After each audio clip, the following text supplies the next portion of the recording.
Welcome everybody to another edition of WCW 2003 here in TEW 2020 as it's time for WCW Clash of the Champions 2003 live from the Cree Arena in Seattle, Washington. So let's get rolling. As we start out with our Ruins pre-show match, as an abysmal pre-show match, Beth Phoenix, Lynn Cartier, and Jordan Cole defeated Gail Kim, Lexi James, and Roni Jonah in 11:41 when Celine Cartier pinned Roni Jonah. That gets a 55. Roni, who's a Dev Fed girl, gets a 34. Lexi gets a 53. Gail Kim gets a 55. Cole gets a 49, Cartier gets a 51, and Beth Phoenix gets a 44. Just the women didn't have anything to do on the show except the women's title match, so just give them a spot on the show. Spot on the pre-show. But we move on to our opening video, which gets a 65 because I had it going for too long. I forgot to rate them on something more than overness. Oh well, stuff happens. Not the end of the world. Anyway, we go on to our opening match, which is a bout that is subpar wrestling in Little Heat. Jamie Knoble defeated Yang in 9:53 by pinfall while using the ropes for leverage. I imagine this is more just back and forth, and Knoble wallops with the title belt, and Knoble makes defense number 1 of his Cruiserweight title. Knoble gets a 65, Yang gets a 58, and solid match for the opening as Knoble gets his first title defense under his belt. And then we move on, where Knoble celebrates, which gets a 62.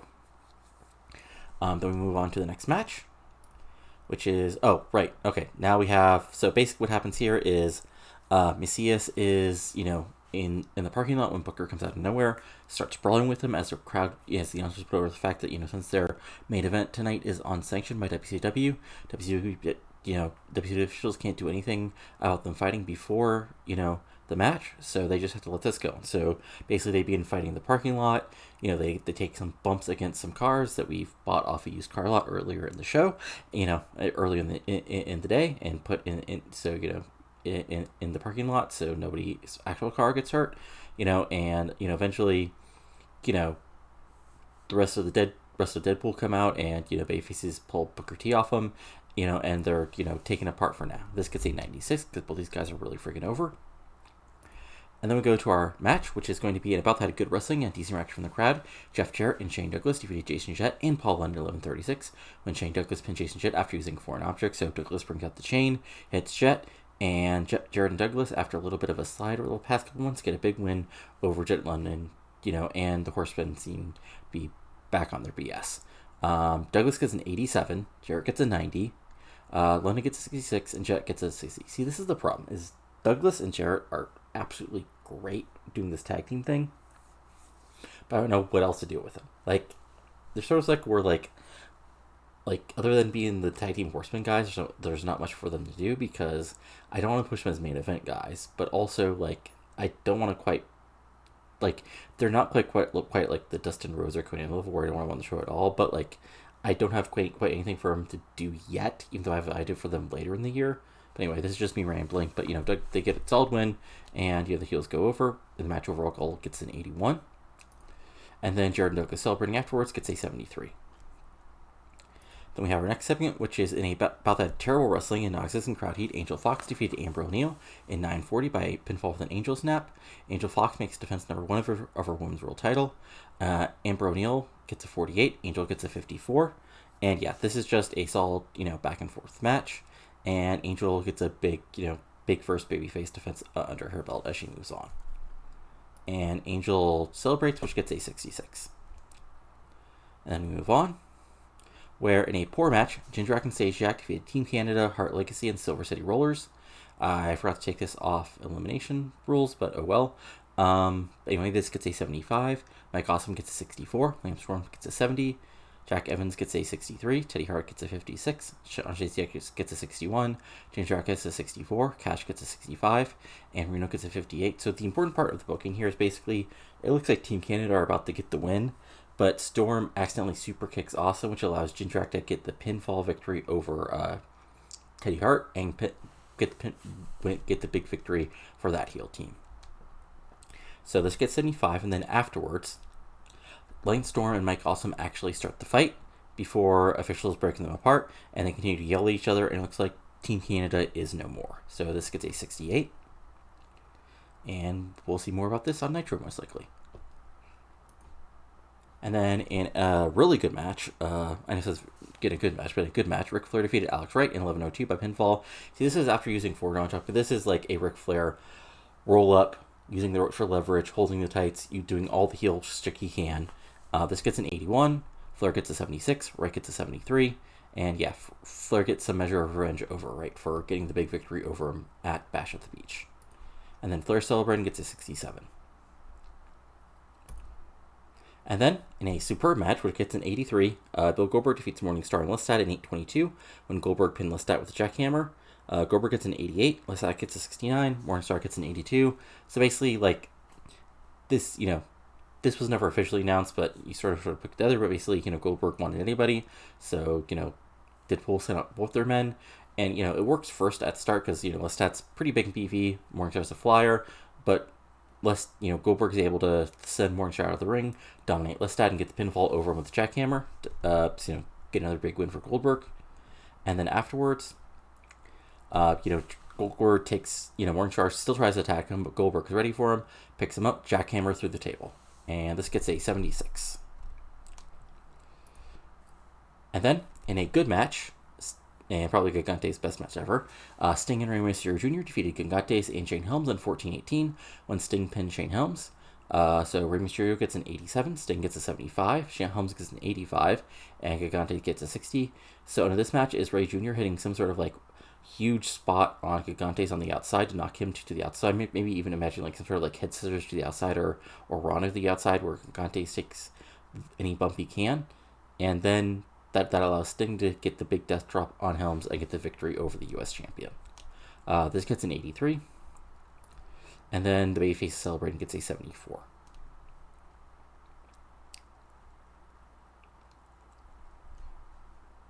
So then, move on to our next match. Oh, right.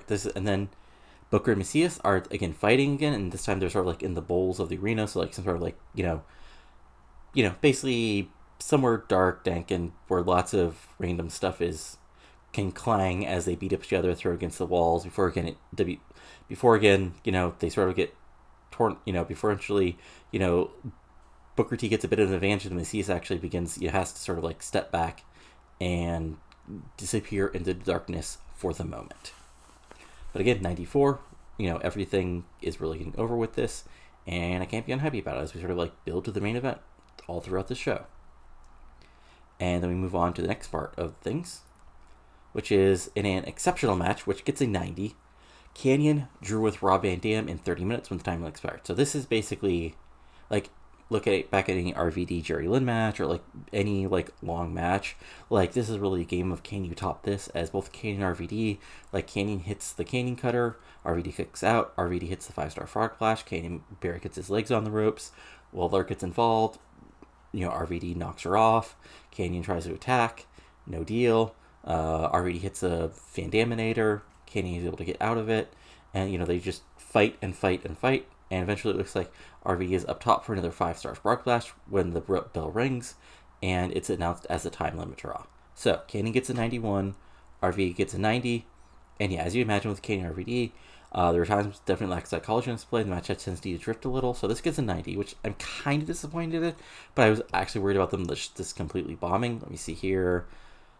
Inconsistency and, yeah, lack of psychology. Yeah, like, because these guys, like, their ratings are just low enough in psychology. The 30-minute match is probably too long for them, just like in real life. RVD matches, like, didn't have that great psychology, but I figured, like, this was worth it to do just for the booking.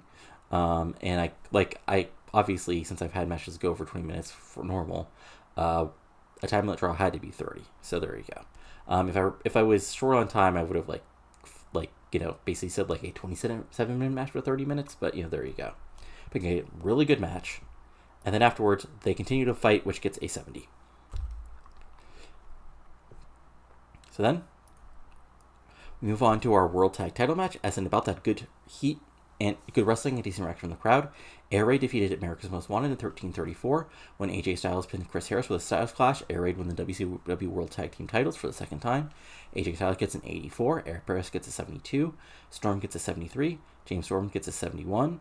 Eric Paris was off his game, Storm's gimmick is getting stale. This match got crowd buzzing, so this is just like a back and forth wild match. They sort of seem like a not necessarily like a technical match, but more of like a like more wrestling focused match on both ways. And this is just like, not a pure stock fest, but really, just a X Division style match where both guys are going back and forth with big moves. But in the end, AJ Styles is able to hit Chris Harrison with Style Clash in the middle of the ring and win back the World Tag Team titles for him and Eric Paris. And then we go, Eric Wright celebrates, which gets a 74. Then we have Chuck Palumbo's entrance as he goes to the ring for his first world title shot. No, I'm not sure this is actually true because Russo WCW 2000, but let's pretend it is. And then the world champion comes out, and, Palumbo gets an 83, 81.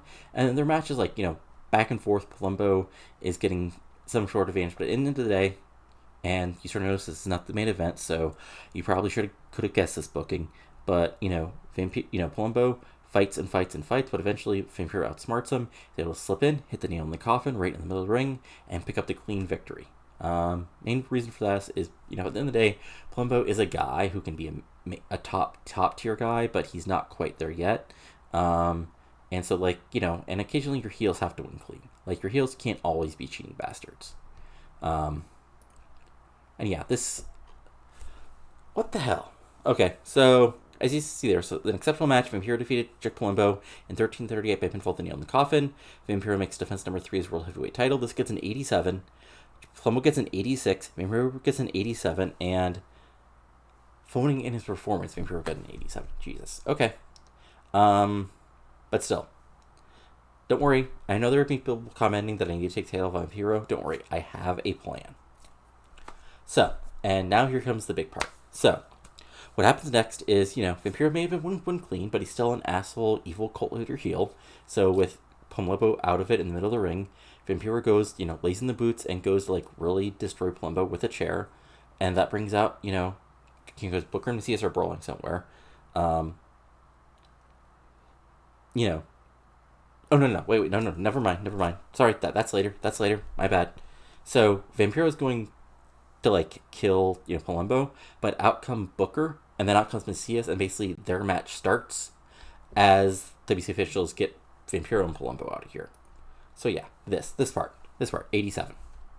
And then, we have the actual non-sanctioned Falls Count Anywhere Texas Deathmatch main event, and it's just a total brawl, Booker and Mesias killing each other. But at the end of the day, Mesias is a huge, destructive, big old, evil monster, and Booker T is just a man. And at the end of the day, Booker T is his best to fight, and he even gets a couple big moves in. He even gets the pinfall with the bookend, but Mesias is just too much. He hits a crucifix powerbomb, on the ramp, and that's it. Mesias gets the big pinfall victory over Booker T. This gets an 86, which, not quite as good as I maybe thought. But, Mesias defeated Booker T in 1309. Booker T was pinned with a crucifix powerbomb. This gets an 86. Booker gets an 89. Mesias gets an 88. Let me see, was there anything else except psychology?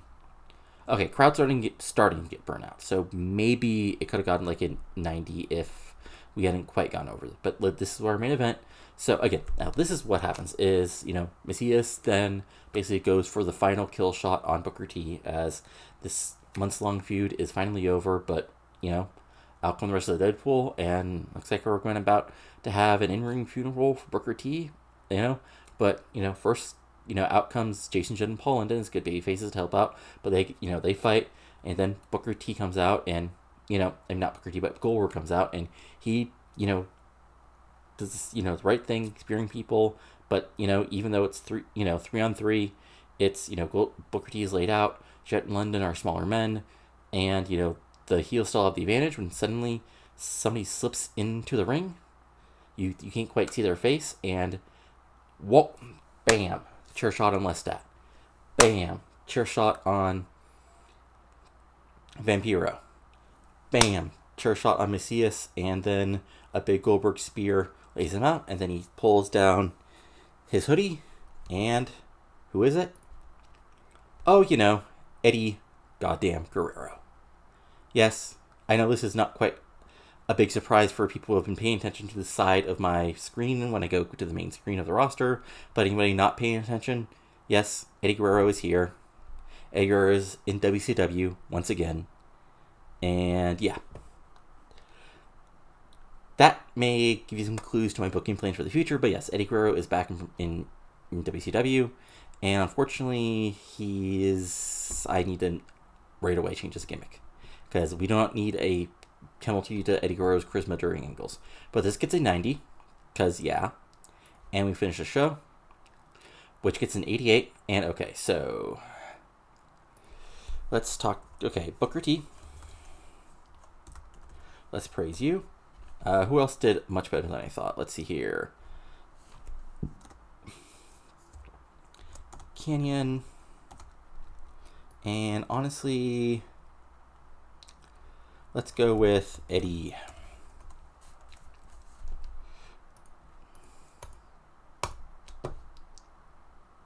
Be back in a second with the aftermath of this. So, we're back at the night after Clash of the Champions. Well, the next day after Clash of the Champions. So first, let's get some mail. Let's go. Okay, let's see here. So, Kijimuno is back at 100%. Clash of the Champions. Yay! Let's actually look what they did for the G1. Okay, so... so I can actually figure out the booking here. Okay, so... Chris Hero defeated Saito Nishida. Osamu Nishimura defeated Win Karamura. Hoshi Tanahashi defeated Mr. Ganasuke. The fact that New Japan is kept Mr. Ganasuke hired is hilarious to me. But anyway, so in the actual quasi G1, which I'll say is these were the final day matches. This was the semifinals or something crazy like that. But anyway, so we had. These are the quarterfinals. El Samurai defeated Kazuya Vegeta. Riki Chushu defeated Sakuraba. Jushin Liger defeated Don Fry. Nagata defeated Masahiro Chono. In a non-title match, Ogawa defeated Nakanishi. Liger defeated Nagata. Riki Chushu defeated El Samurai. Hiroshi Hase defended the heavyweight title against Ken Shamrock. And then in the finals, Riki Joshi defeated Jushin Liger for the G1, which gets an 82. Okay, not bad. Any other mail? Nope. Let's go to our main screen. So, okay, good. Nobody has any morale issues. People who already had morale issues. So let's look at our creative. Okay, so Eddie, making his debut, is already basically the number 3 guy in our company. And if you notice something, our top 5 are all babyfaces, which is interesting to me. Next big things is Angel, Jeff Hardy, Jordan Cole, AJ Styles, and Paul London. Talk to Talk is Kanyon, Ric Flair, Booker, Jarrett. Showstoppers is Eddie's number 4. Ring Generals, Eddie is number 2. Who's hot is basically who do you expect. Who's not? Yeah, okay. So if we look at our roster, Extra Stars, is Eddie there yet? Okay, yeah. So Eddie comes in with a popularity basically in the high 80s.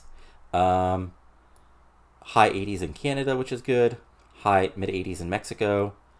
Mid 80s basically everywhere except Europe and Oceania and India, of course. So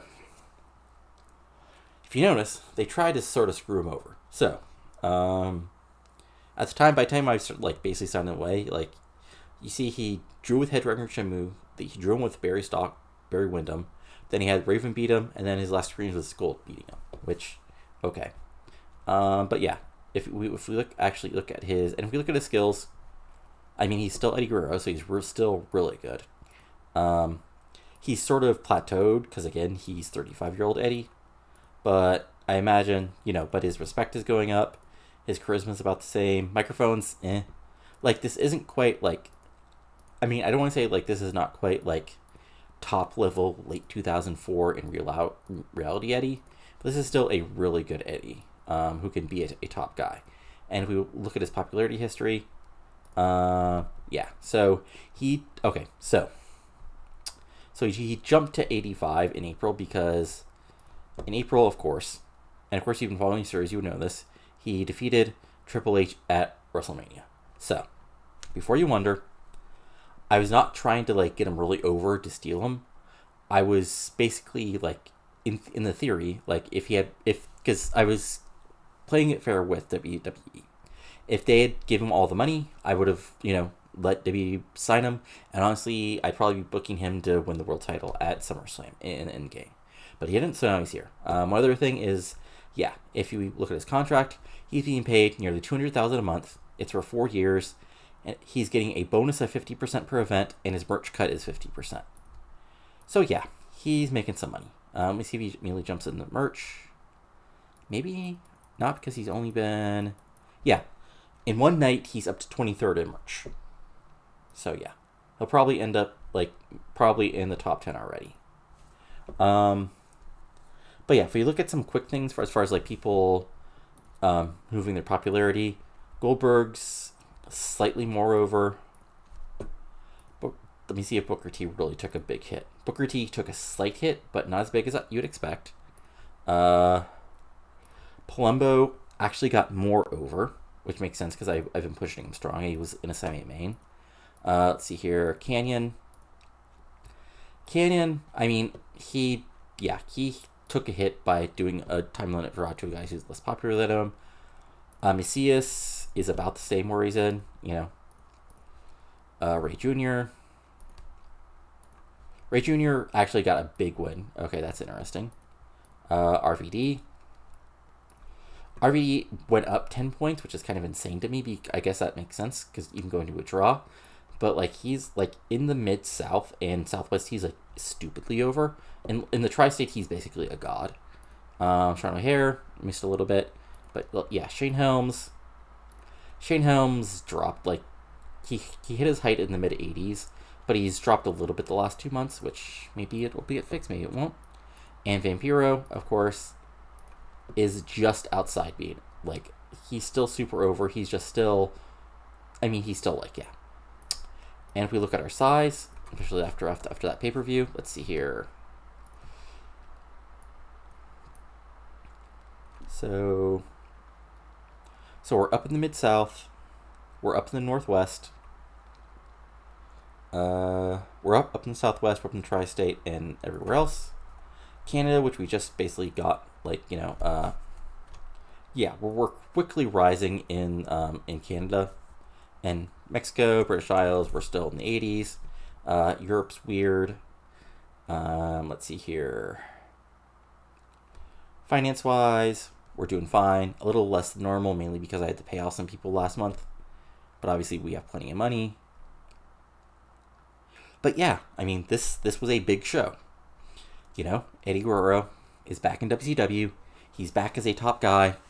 And he obviously is focused right away on Vampiro. But the question is, will he automatically get a world title shot at Vampiro? Will Kanyon and RVD go after their 30-minute draw? I'm sure Chuck Palumbo has some questions about where he's going from here. And of course, Sean O'Hare was taken out by Deadpool after, a couple weeks ago. So I'm sure he'll have a target, for the Deadpool when he come back. And of course, Goldberg has been on a path of rage ever since, feuding, losing the world title to Vampiro, and getting screwed out of a match with Mesias. So they're on a collision course. So we just have to find out what happens next on Nitro. But that's all for now. So if you've enjoyed this video, go ahead and give it a like. Comment below what you're enjoying and not enjoying. And subscribe to the channel for lots of TEW 2020 content, including this, my MLW 2004 Losers Aggression series, my Cornelverse series, my Women's Wrestling 2010 series, my WCW 1983 with No Eric Bischoff series, and much, much more. But that's all for now. So I can talk to you later, and adios.